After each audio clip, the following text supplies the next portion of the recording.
ಆತ್ಮೀಯ 10ನೇ ತರಗತಿಯ ವಿದ್ಯಾರ್ಥಿಗಳೇ, ಇಂದು ನಾವು ಕರ್ನಾಟಕ ಶಾಲಾ ಪರೀಕ್ಷಾ ಮತ್ತು ಮೌಲ್ಯ ನಿರ್ಣಯ ಮಂಡಳಿಯು ಬಿಡುಗಡೆ ಮಾಡಿರುವ 25-26ನೇ ಸಾಲಿನ SSLC ಮಾದರಿ ಪ್ರಶ್ನೆ ಪತ್ರಿಕೆ 2 ಗಣಿತ ಪ್ರಶ್ನೆ ಪತ್ರಿಕೆಯನ್ನು ನಾವು ಇದರಲ್ಲಿರುವಂತಹ 1 ಅಂಕದ ಮತ್ತು ಬಹು ಆಯ್ಕೆ ಪ್ರಶ್ನೆಗಳನ್ನು ಒಂದೊಂದಾಗಿ ಬಿಡಿಸುತ್ತಾ ಹೋಗೋಣ. ಸೊ ಮೊದಲನೇ ಪ್ರಶ್ನೆ, ಒಂದು ಘನ ಬಹುಪದೋಕ್ತಿಯ ಮಹತ್ತಮ ಗಾತ್ರ ಡಿಗ್ರಿ ಎಷ್ಟು? ಸೊ ಒಂದು ಘನ ಬಹುಪದೋಕ್ತಿಯ ಮಹತ್ತಮ ಗಾತ್ರ ಎಷ್ಟು? ಮಹತ್ತಮ ಗಾತ್ರ 3 ಆಗಿರುತ್ತದೆ. ಒಂದು ವರ್ಗಾಂತರದ ಮಧ್ಯಬಿಂದುವನ್ನು ಕಂಡುಹಿಡಿಯುವ ಸೂತ್ರ ಯಾವುದು? ಒಂದು ವರ್ಗಾಂತರದ ಮಧ್ಯಬಿಂದು ಕಂಡುಹಿಡಿಸುತ್ತರ ಮೇಲ್ಮಿತಿ ಪ್ಲಸ್ ಕೆಳಮಿತಿ ಭಾಗಿಲೆ 2. ಇಲ್ಲಿ a1x + b1y + c1 = 0, a2x + b2y + c1 ಈ ರೇಖಾತ್ಮಕ ಸಮೀಕರಣಗಳನ್ನು ಪ್ರತಿನಿಧಿಸುವ ರೇಖೆಗಳು ಪರಸ್ಪರ ಛೇದಿಸಿದರೆ ಅವುಗಳು ಯಾವ ರೀತಿಯ ಸಂಬಂಧವನ್ನು ಹೊಂದಿರುತ್ತವೆ? ಅದು ಛೇದಿಸಿದಾಗ a1/a2 ≠ b1/b2 ಆಗಿರುತ್ತದೆ. ಅನನ್ಯ ಪರಿಹಾರ ಅಂದ್ರೂ ಇದೇ ಆಗಿರುತ್ತೆ, ಛೇದಿಸಿದಾಗಲೂ ಇದೇ ಆಗಿರುತ್ತೆ. ಒಂದು ಸಮಾಂತರ ಶ್ರೇಣಿಯ 3ನೇ ಪದ 12, 2ನೇ ಪದ 8. ಆದರೆ ಆ ಸಮಾಂತರ ಶ್ರೇಣಿಯ ಮೊದಲನೇ ಪದವನ್ನು ಕಂಡುಹಿಡಿಯಿರಿ. ಅಂದರೆ ಮೊದಲನೇ ಪದ a1, 2ನೇ ಪದ a2, 3ನೇ ಪದ a3 ಆಗಿರುತ್ತದೆ. ಸೊ ಅವರು ಕೊಟ್ಟಿರೋ ಪ್ರಕಾರ 2ನೇ ಪದ ಎಷ್ಟಾಗಿದೆ? 8 ಆಗಿದೆ. ಸೊ 2ನೇ ಪದ ಬಂದುಬಿಟ್ಟು 8 ಇದೆ ಮತ್ತು 3ನೇ ಪದ ಎಷ್ಟಾಗಿದೆ? 3ನೇ ಪದ 13 ಆಗಿದೆ. ಸೊ ನಾವು ಇದನ್ನೇ ಪರಿಗಣಿಸಿ 13ರಲ್ಲಿ ಎಷ್ಟು ಮೈನಸ್ ಮಾಡಿದಾಗ 8 ಆಗುತ್ತೆ? 13ರಲ್ಲಿ 5 ಮೈನಸ್ ಮಾಡಿದಾಗ 8 ಆಗುತ್ತೆ. ಅದೇ ರೀತಿ 8ರಲ್ಲಿ ಕೂಡ 5 ಮೈನಸ್ ಮಾಡಿದಾಗ ನಮಗೆ ಆಟೋಮೆಟಿಕ್ಲಿ ಮೊದಲನೇ ಪದ ಎಷ್ಟು ಬರುತ್ತೆ ಅಂದಾಗ ಮೊದಲನೇ ಪದ 3 ಬರುತ್ತದೆ. ಆದ್ದರಿಂದ ಮೊದಲನೇ ಪದ ಎಷ್ಟಾಗಿರುತ್ತೆ? 3 ಆಗಿರುತ್ತದೆ. ಅದೇ ರೀತಿ ಇದರ ಸಾಮಾನ್ಯ ವ್ಯತ್ಯಾಸ 5 - 5 ಆಗಿರುತ್ತದೆ. ಸೊ ಮುಂದಿನ ಪ್ರಶ್ನೆ ಬಂದುಬಿಟ್ಟು, ಒಂದು ಅಸಂಭವ ಘಟನೆಯ ಸಂಭವನೀಯತೆ ಎಷ್ಟು? ಅಸಂಭವ ಘಟನೆಯ ಸಂಭವನೀಯತೆ 0. ಈ ಕೆಳಗಿನಲ್ಲಿ ಯಾವ ಹೇಳಿಕೆಯು ಸರಿಯಾಗಿದೆ? ಸೊ ಇಲ್ಲಿ ನಮಗೆ ಕೊಟ್ಟಿರುವುದು ತಪ್ಪಾಗಿದೆ. ಇಲ್ಲಿ sec² θ = tan² θ + 1 ಅಂತ ಆಗಬೇಕಾಗಿತ್ತು. ನಾನು ಈಗಾಗಲೇ ಶಾರ್ಟ್ನಸ್ನಲ್ಲಿ ಇಂತಹ ವಿಡಿಯೋವನ್ನು ಹಾಕಿದ್ದೀನಿ. ಈ ಟ್ರಿಗ್ನೋಮೆಟ್ರಿಯ ಎಲ್ಲ ಫಾರ್ಮುಲಾಗಳು, ಇಂಪಾರ್ಟೆಂಟ್ ಫಾರ್ಮುಲಾಗಳ ಕುರಿತು ಕೂಡ ಒಂದು ವಿಡಿಯೋ ಮಾಡಿದ್ದೀನಿ. ಅದರಲ್ಲಿ ಇದೆಲ್ಲ ಕವರ್ ಮಾಡಿದ್ದೀನಿ. sin θ = 1/cos θ ಇದೆ, ಇದು ಕೂಡ ತಪ್ಪಾಗಿದೆ. ಸೊ ಇವೆರಡು A, B ತಪ್ಪದು. ಸೊ C ಏನಿದೆ? cot θ = cos θ/sin θ. So cos θ/sin theta ಅಂತೇಳಿ ನಾನು ಮಾಡಿರುವ ವಿಡಿಯೋನಲ್ಲಿ ಈ ಎಲ್ಲ ಸೂತ್ರಗಳು ಕವರ್ ಆಗಿವೆ. ನೀವು ಮತ್ತೊಂದು ನೋಡ್ಬೋದು. ಇಲ್ಲಿ ಇದು ಸರಿಯಾದ ಉತ್ತರ. ಸೊ ಇಲ್ಲಿ ಏನಾಗಿದೆ ಅಂದಾಗ sin² θ + cos² θ = 1 ಅಂತೇಳಿದೆ. ಈ ಕಾಸ್ ನಾವು ಸಮಾನಾಗಿದೆ ಆ ಕಡೆ ಹೋದರೆ ಅದಕ್ಕೆ ಮೈನಸ್ ಕಾಸ್, ಸೊ 1 - cos² θ ಆಗುತ್ತದೆ. ಆದ್ದರಿಂದ ಡಿ ಉತ್ತರ ಸರಿಯಾಗಿದೆ. ಸೊ 7ನೇ ಪ್ರಶ್ನೆ ಏನಾಗಿದೆ ಅಂದಾಗ, ಸ್ವಲ್ಪ ನಾವು ಇಲ್ಲಿ ತ್ರಿಭುಜ ABC ಮತ್ತು DEFಗಳು ಸಮರೂಪಿಗಳಾಗಿವೆ. ಅವುಗಳ ಬಾಹುಗಳು AB/DE ಯಾವುದಕ್ಕೆ ಸಮನಾಗಿದೆ? BC/FDಗೆ ಸಮನಾದರೆ ಸರಿಯಾದ ಸಂಬಂಧ ಯಾವುದಾಗಿದೆ ಅನ್ನುವಂಥ ಪ್ರಶ್ನೆ ಇದೆ. ಸೊ ಮೊದಲಿಗೆ ನಾವೇನು ಮಾಡೋಣ, ಈ ಎರಡು ತ್ರಿಭುಜಗಳನ್ನು ಎಳೆಯೋಣ. ಇಲ್ಲಿ 1ನೇ ತ್ರಿಭುಜ ABC, ಸೊ ಇಲ್ಲಿ ABC. ಮತ್ತೊಂದು ತ್ರಿಭುಜ ಏನಿದೆ ಅಂದಾಗ DEF. ಸೊ DEF ಇದು D, ಇಲ್ಲಿ E, ಇಲ್ಲಿ F. ಸೊ ನಮಗೆ ಇಲ್ಲಿ ಕೊಟ್ಟಿರುವಂತಹ ಬಾಹುಗಳನ್ನು ಆಧರಿಸಿ ನಾವು ಒಂದೊಂದು ಕಲರ್ ಆಗಿ ಚೂಸ್ ಮಾಡ್ಕೊಳ್ಳೋಣ. ಸೊ ಇಲ್ಲಿ ಏನಿದೆ? AB ಬಾಹುವು. ಸೊ ಇಲ್ಲಿ AB ಬಾಹುವು DE ಬಾಹುವಿಗೆ ಏನಾಗಿದೆ ಅಂದಾಗ ಅನುರೂಪವಾಗಿದೆ. ಇಲ್ಲಿ ಕೊಟ್ಟಿದೆ AB ಕರೆಸ್ಪಾಂಡ್ಸ್ ಟು DE. ಅದೇ ರೀತಿಯಲ್ಲಿ ಇಲ್ಲಿ ಇನ್ನೊಂದು ಬಾಹು ಏನಿದೆ? BC ಬಾಹು.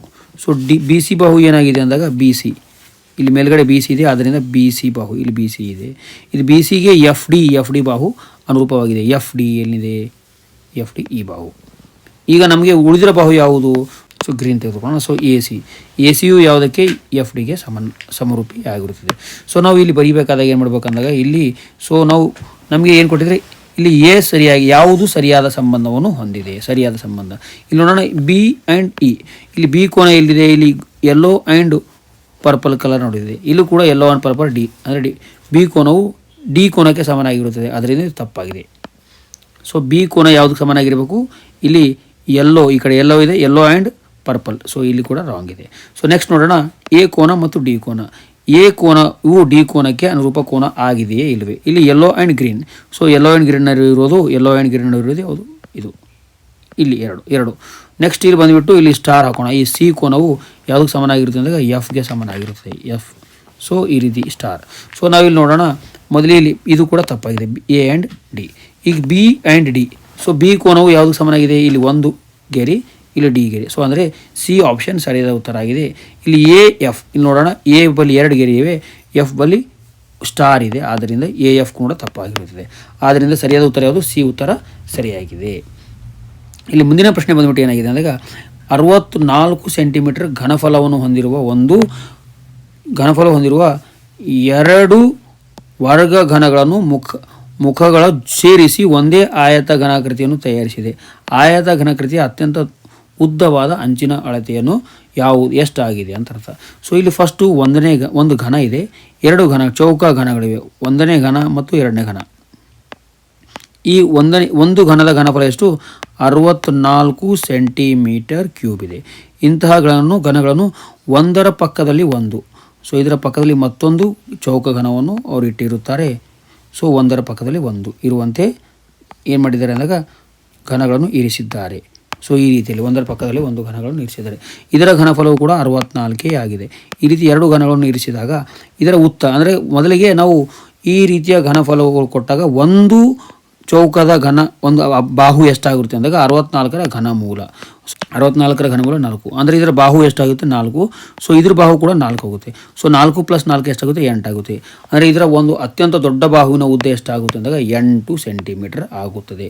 ಅತ್ಯಂತ ದೊಡ್ಡ ಅಂಚಿನ ಉದ್ದ ಎಷ್ಟಾಗುತ್ತೆ ಅಂದಾಗ 8 ಸೆಂಟಿಮೀಟರ್. ಈ ಪ್ರಶ್ನೆ ಉತ್ತರ ಬಿ ಉತ್ತರ ಸರಿಯಾಗಿದೆ.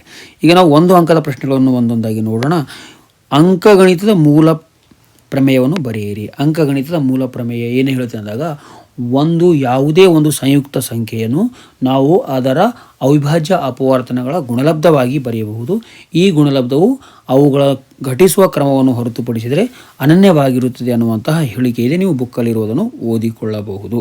ನೆಕ್ಸ್ಟ್ ಪ್ರಶ್ನೆ 10ನೇ ಪ್ರಶ್ನೆ ಏನಾಗಿದೆ ಅಂದಾಗ ax² + bx + c ಈ ವರ್ಗ ಸಮೀಕರಣದ ಶೋಧಕದ ಬೆಲೆ 0 ಆಗಿದ್ದಾಗ ಅದರ ಮೂಲಗಳ ಸ್ವಭಾವವನ್ನು ಬರೆಯಿರಿ.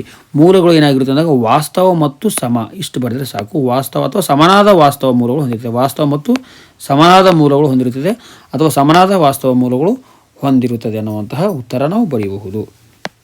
ನೆಕ್ಸ್ಟ್ ಪ್ರಶ್ನೆ ಬಂದುಬಿಟ್ಟು 11ನೇ ಪ್ರಶ್ನೆ. a1 ಏನಾಗಿದೆ? x1 y1, a x1 y1 ಇದೆ, b ಏನಿದೆ? x2 y2 ಇದೆ. ಈ ಬಿಂದುಗಳನ್ನು ಸೇರಿಸುವ ರೇಖಾಖಂಡವು ಆಂತರಿಕವಾಗಿ 1:1 ಅನುಪಾತದಲ್ಲಿ ವಿಭಾಗಿಸಿದರೆ p ಬಿಂದುವಿನ ನಿರ್ದೇಶಾಂಕಗಳನ್ನು ಕಂಡುಹಿಡಿಯಲು ಅಥವಾ ಬರೆಯಿರಿ. ನಿರ್ದೇಶಾಂಕಗಳು ಬರೆಯಿರಿ ಅಂತ ಅರ್ಥ ಕೇಳಿದರೆ ಇಲ್ಲಿ ಸಿಂಪಲಾಗಿ 1:1 ಕೊಟ್ಟಾಗ ಅದು ಮಧ್ಯ ಬಿಂದು ಆಗಿರುತ್ತದೆ. ಮಧ್ಯ ಬಿಂದುವಿನ ಸೂತ್ರ ಬರೆದರೆ ಸಾಕು, ಇದರ ಉತ್ತರ. So p of x, y = so ಮಧ್ಯ ಬಿಂದುವಿನ ಸೂತ್ರ x1 + x2 / 2, x1 + x2 / 2, y1 + y2 / 2. ಇದು ಮಧ್ಯ ಬಿಂದುವಿನ ನಿರ್ದೇಶಾಂಕ ಸೂತ್ರ ಆಗಿದೆ. ಆದ್ದರಿಂದ ಅವ್ರು ಕೇಳಿರುವ ಪ್ರಶ್ನೆ ಏನಂದಾಗ ಇಲ್ಲಿ ನಿರ್ದೇಶಾಂಕಗಳು ಏನಿದೆ ಇದೇ ನಿರ್ದೇಶಾಂಕ ಆಗಿದೆ ಅಂತ ನಾವು ಬರೀಬೋದು. ಇದೇ ನಿರ್ದೇಶಾಂಕ ಆಗಿದೆ. ಸೊ ಪಿನ ನಿರ್ದೇಶಾಂಕಗಳು ಏನಾಗಿವೆ ಅಂದಾಗ p of x, y = ಏನಾಗಿರುತ್ತೆ? x1 + x2 / 2, y1 + y2 / 2 ಆಗಿರುತ್ತದೆ. ಸೊ ಇಲ್ಲಿ 12ನೇ ಪ್ರಶ್ನೆ ಏನಿದೆ ಅಂದಾಗ y = p of x ಬಹುಪದೋಕ್ತಿಯ ಶೂನ್ಯತೆಗಳನ್ನು ಬರೆಯಿರಿ. ಶೂನ್ಯತೆಗಳು ಬರೀಬೇಕಾದಾಗ ಇಲ್ಲಿ ಎಕ್ಸ್ ಅಕ್ಷೆಯನ್ನು ಗಮನಿಸಿದಾಗ ಈ ಎಕ್ಸ್ ಅಕ್ಷೆಯನ್ನು ಈ ಗ್ರಾಫನ್ನು ಯಾವ ಬಿಂದುಗಳಲ್ಲಿ ಕತ್ತರಿಸಿದೆ?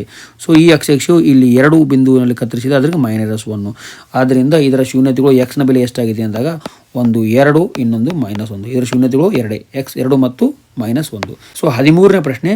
5 ವರ್ಷಗಳ ಹಿಂದೆ ನೂರಿಯ ವಯಸ್ಸು 5 ವರ್ಷಗಳಿಂದ ನೂರಿಯ ವಯಸ್ಸು ಏನಾಗಿದೆ ಅಂದಾಗ ಎಕ್ಸ್, ನೂರಿಯ ವಯಸ್ಸು ಎಕ್ಸ್ ಮತ್ತು ಸೋನುವಿನ ವಯಸ್ಸು ಏನಾಗಿದೆ ಅಂದಾಗ ವಾಯ್ ಆಗಿದೆ. ಸೋನುವಿನ ವಯಸ್ಸು ಎಷ್ಟಾಗಿದೆ? ವಾಯ್ನ 3 ಪಟ್ಟು ಆಗಿತ್ತು.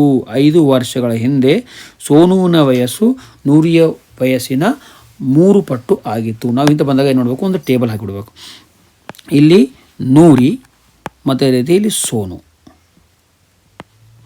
ಈಗ ನಾವು 5 ವರ್ಷಗಳ ಹಿಂದಿಂದ ಹೇಳ್ತಾ ಇದ್ದೀರೋ 5 ವರ್ಷಗಳ ಹಿಂದೆ. ಸೊ ಫಸ್ಟ್ ಏನು ಮಾಡ್ಬೇಕು ನಾವು? ಈಗಿನ ವಯಸ್ಸು. ಸೊ ಏನು ಮಾಡೋಣ? ಇಲ್ಲಿ ಈಗಿನ ವಯಸ್ಸು, ಇಲ್ಲಿ ಈಗಿನ ವಯಸ್ಸು,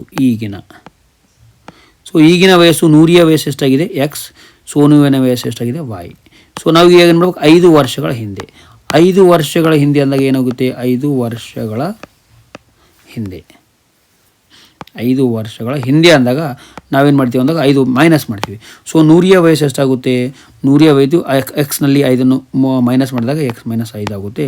ವಾಯ್ನಲ್ಲಿ 5 ಮೈನಸ್ ಮಾಡಿದಾಗ ವಾಯ್ -5 ಆಗುತ್ತದೆ. ಅಂದರೆ ನಾವೇನು ಕೊಟ್ಟಿದ್ದಾರೆ? 3 ವರ್ಷಗಳ ಹಿಂದೆ ನೂರಿಯ ವಯಸ್ಸು ಎಕ್ಸ್, ಸೋನುವಿನ ವಯಸ್ಸು ವಾಯ್ 3 ಪಟ್ಟು ಆಗಿತ್ತು.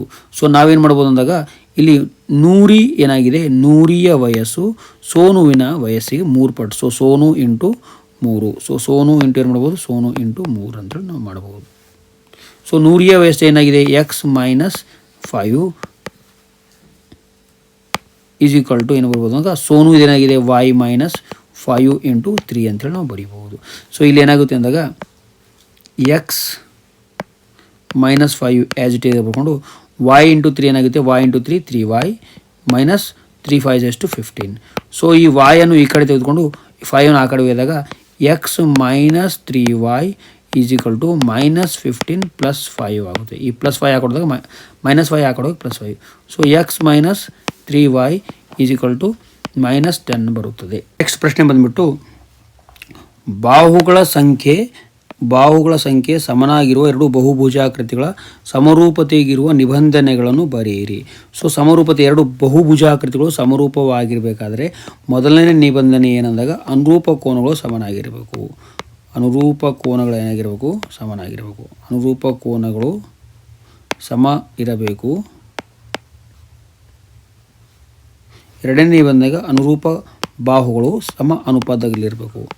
ಅನುರೂಪ ಬಾಹುಗಳು ಸಮ ಅನುಪಾತದಲ್ಲಿ ಇರಬೇಕು. ಬಾಹುಗಳು ಏನಾಗಿರಬೇಕು, ಸಮ ಅಥವಾ ಸಮಾನುಪಾತದಲ್ಲಿರಬೇಕು. ಇವೆರಡು ನಿಬಂಧನೆಗಳಿವೆ. 2 ಬಹುಭುಜಾಕೃತಿಗಳು ಸಮರೂಪಿಯಾಗಿರಬೇಕಾದರೆ ಅವುಗಳ ಅನುರೂಪ ಕೋನಗಳು ಸಮನಾಗಿರಬೇಕು ಮತ್ತು ಅನುರೂಪ ಬಾಹುಗಳು ಸಮಾನುಪಾತದಲ್ಲಿ ಇರಬೇಕು. ಸೊ ಕೊನೆಯ ಪ್ರಶ್ನೆ, ಒಂದು ಸಿಲಿಂಡರ್ನ ಪಾದದ ವಿಸ್ತೀರ್ಣ. ಸೊ ಪಾದದ ವಿಸ್ತೀರ್ಣ ಅಂದಾಗ pi r square. So pi r square ಬೆಲೆ ಎಷ್ಟಾಗಿದೆ, 38.5 ಸೆಂಟಿಮೀಟರ್ ಸ್ಕ್ವೇರ್ ಆಗಿದೆ. ಅದೇ ರೀತಿ ಎತ್ತರ. ಸೊ ಎತ್ತರ ಎಷ್ಟಾಗಿದೆ ಅಂದಾಗ 10 ಸೆಂಟಿಮೀಟರ್. ಆದರೆ ಅದರ ಘನಫಲವನ್ನು ಕಂಡುಹಿಡಿಯಿರಿ. ಸೊ ಸಿಲಿಂಡರ್ನ ಘನಫಲದ ಸೂತ್ರ ಏನಾಗಿದೆ, ಸಿಲಿಂಡರ್ನ ಘನಫಲ. ಸೊ ಸಿಲಿಂಡರ್ನ ಘನಫಲ, ಸೊ ಘನಫಲ ಸೂತ್ರ ಏನಾಗಿದೆ, ಪೈ ಆರ್ ಸ್ಕ್ವಯರ್ ಎಚ್ ಇದೆ. ಸೊ ನಮ್ಗೆ ಕೊಟ್ಟಿರುವ ಪ್ರಶ್ನೆ ಬೆಲೆಗಳು pi r square. So pi r ಸ್ಕ್ವಯರ್ನ ಬೆಲೆ ಎಷ್ಟಾಗಿದೆ, 38.5. ಸೊ 38.5 ಇಂಟು ಹೈಟ್ ಎಷ್ಟಾಗಿದೆ 10, ಎತ್ತರ ಎಷ್ಟಾಗಿದೆ 10. ಸೊ 38.5 ಇಂಟು ಎಚ್ 10 ಅಂದಾಗ ಇದು ಎಷ್ಟಾಗುತ್ತೆ ಅಂದಾಗ 385. 1 ಪಾಯಿಂಟ್ ಆ ಕಡೆ ಹೋಗುತ್ತೆ. ಸೊ ಇದರ ಘನಫಲ ಎಷ್ಟು, 385 ಸೆಂಟಿಮೀಟರ್ ಕ್ಯೂಬ್ ಅಂತೇಳಿ ಬರೀಬೋದು. ಇಲ್ಲಿಗೆ 2ನೇ ಪ್ರಶ್ನೆ ಪತ್ರಿಕೆಗಳಲ್ಲಿ ಎಲ್ಲ ಪ್ರಶ್ನೆಗಳನ್ನು ಬಿಡಿಸಿದ್ವಿ. ಮುಂದಿನ ನಾವು ವಿಡಿಯೋನಲ್ಲಿ 3ನೇ ಮಾದರಿ ಪ್ರಶ್ನೆ ಪತ್ರಿಕೆಯ ಬಹು ಆಯ್ಕೆ ಪ್ರಶ್ನೆಗಳು ಮತ್ತು 1 ಅಂಕದ ಪ್ರಶ್ನೆಗಳನ್ನು ಕವರ್ ಮಾಡ್ತೀವಿ. ಸೊ ಈ ವಿಡಿಯೋವನ್ನು ಕೊನೆಯವರೆಗೆ ನೋಡಿದ್ದಕ್ಕಾಗಿ ತಮಗೆಲ್ಲರಿಗೂ ಧನ್ಯವಾದಗಳು. Thank you.